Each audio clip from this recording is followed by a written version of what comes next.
self-disclosure a vulnerability or a strength? From Kishore Chandiramani. You may have come across people who are quite open about their problems and happily share their health issues and other problems. However, the majority of us don't feel comfortable doing so unless the situation demands, and it would be foolish to keep hiding. Which of these two approaches do you think would be wiser? At times, one feels that one owes it to their immediate family and close friends, and not doing so can be seen as a betrayal if they come to know of the problems from someone else. It's better coming from us directly rather than somebody else. When someone does this to us, we feel grateful and appreciative of the other person going through the pain and discomfort for our sake. A good conversationalist always starts with a bit of self-disclosure.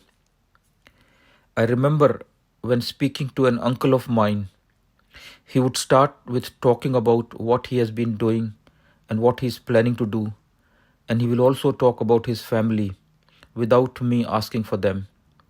And the conversation becomes very smooth and free-flowing. This results in me disclosing bits about my life during the conversation. It becomes a very friendly and trusting conversation.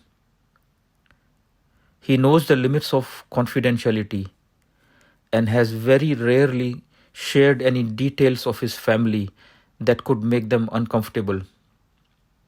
He doesn't share any details of his family that they themselves would not have shared with me. As opposed to this, I had an aunt, and when speaking to someone, she would lose awareness of the boundaries of confidentiality and will announce very personal details of her children and grandchildren that they themselves would have never disclosed. As a result, her own family members will not share their personal issues in front of her, as if telling her anything would be like announcing it to the entire world on the internet. Contrary to this attitude, I had a friend who is a very private person, and whenever I ring him asking how he is, he would say, "Everything is fine." When I specifically ask him about his children, he would say they are doing all right, even though they had some serious issues. When asked about his job, he would say, "It's fine." With him, the conversation is always at risk of ending abruptly. However, I keep the conversation going by self-disclosure. I start talking about what I have been doing in the last few days and what I'm going to do in future, and share other details, that is, the films I have seen and how good they were. I also ask for his opinion on the headlines in the newspaper. Despite this prodding, the conversation remains brief, and I feel unsatisfied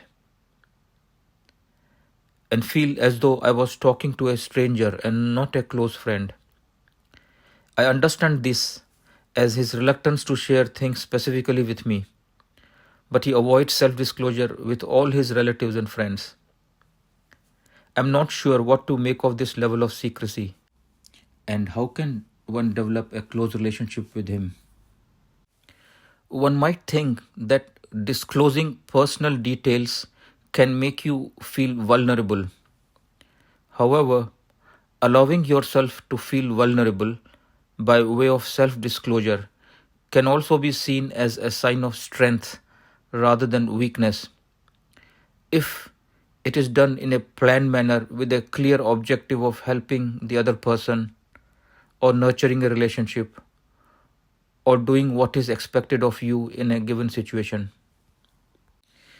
We find that people sometimes hesitate in asking questions related to the information they would like to have, whereas some elderly people more so in Indian setting, don't hesitate in asking those questions such as, how much do you earn? Why don't you plan a family or get married to your long-term boyfriend? These are the questions even youngsters would also be interested in asking, but they don't. However, they would pay keen attention if somebody were bold enough in asking those questions in front of them. It seems to me to be a good practice to volunteer this information if you think the other person would be interested in knowing and that the relationship is such that you owe it to the other person to disclose this information.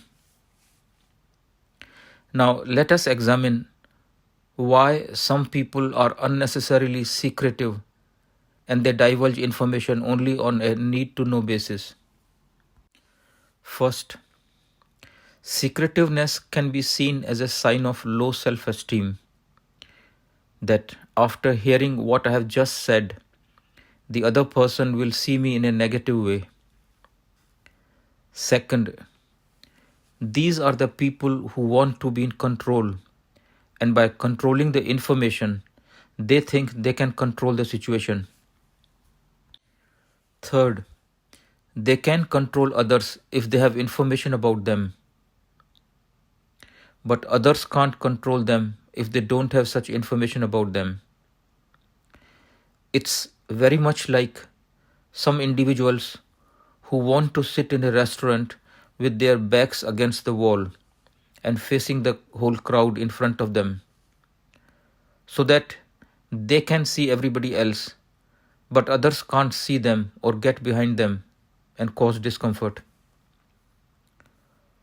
Fourth, to stop people from controlling them, teens choose what they want to tell their parents, thus limiting their parents' control over their activities. Or it could be that they already know what the parent is going to say, and it will lead to an argument. Fifth, they feel vulnerable, that if the information is out, it can be abused by the other person or can be used against them. Sixth, they feel paranoid that others will make use of this information to harm them. Sixth, for some, it may just be a personality trait described as, he is a very private person. They themselves don't know why they are not being open with others. Perhaps they have not learnt it from their parents. It's related to not having an opportunity to see people disclosing to others and be open, rather than having any motives for not being open. Seventh, it may also be that by not disclosing your positives, you are protecting the other person from envy or greed. You know that if you share this information, the other person will become jealous of you without seeing the full picture, that is, becoming aware of your negative points as well. As a result, you downplay your achievements. However, if you think that discussing your successes with the other person is likely to make the other person happier, then that's what one should do. Normally, this applies to sharing good news about yourself with your parents and members of your family who you know for certain will be happy with your progress in life. Ninth, you don't disclose your problems to others as you want to protect them from the burdens that they might feel because of listening to your worries. This happens when grown-up children don't want to burden their parents with their own worries and tell lies about their life stresses. This can create trust issues within a relationship. If you ask the parent if they would like to listen to their children's worries or not, I'm sure the majority will opt for the first option.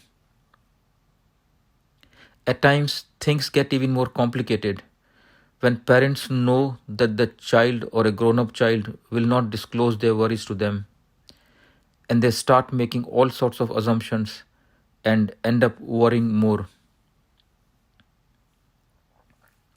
According to Gerard, a Canadian psychologist, disclosure is important in any relationship as it fosters openness, healthy relationships, and an enthusiasm to grow within the personal and social sphere.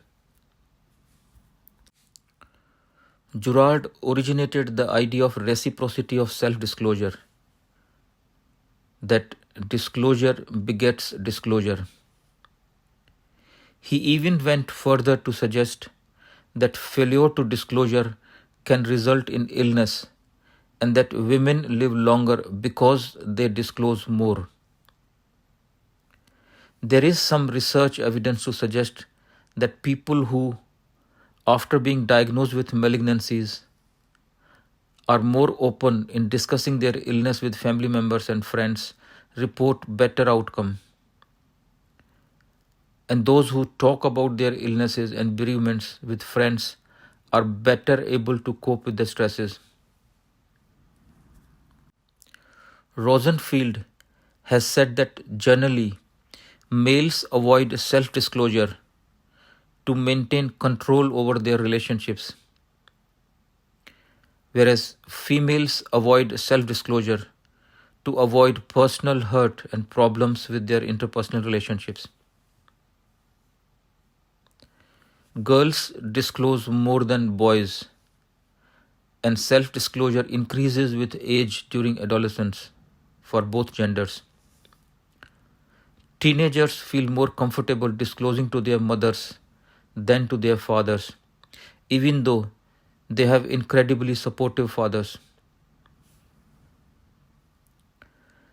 In loving relationships, there is a fulfillment that comes with the feeling that the other person has been 100% honest with me. And the reciprocity demands that you also be 100% honest with the other person. Those of us who can achieve that level of honesty and self disclosure, even with one or two persons, have reported high levels of life satisfaction. Self disclosure is a method of creating new intimacies and building trust, which is the bedrock of relationships and their maintenance. In a study by Laurentiu and colleagues, it was found that the actual disclosures in the process of self disclosure may not be the only factors that facilitate intimacy in relationships. Husband's intimacy was most strongly predicted by self disclosure, while perceived responsiveness to disclosure was the stronger predictor of a wife's feelings of intimacy with her husband. A different study found evidence of wives' perceptions of their husband's self disclosures as being a strong predictor of how long a couple will stay together. Those who think that their husbands are not sharing enough are likely to break up sooner. This finding links to the idea of positive illusions in relationship studies. For husbands, the actual act of self disclosure is more indicative of their feelings of intimacy with their wives.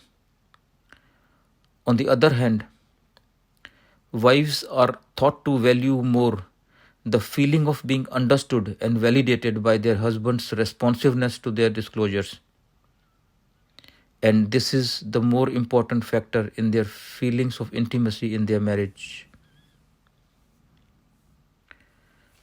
Now, looking at the other factors that influence self-disclosure. First, mood. Those in a positive frame of mind disclose more intimately than those in a negative mood.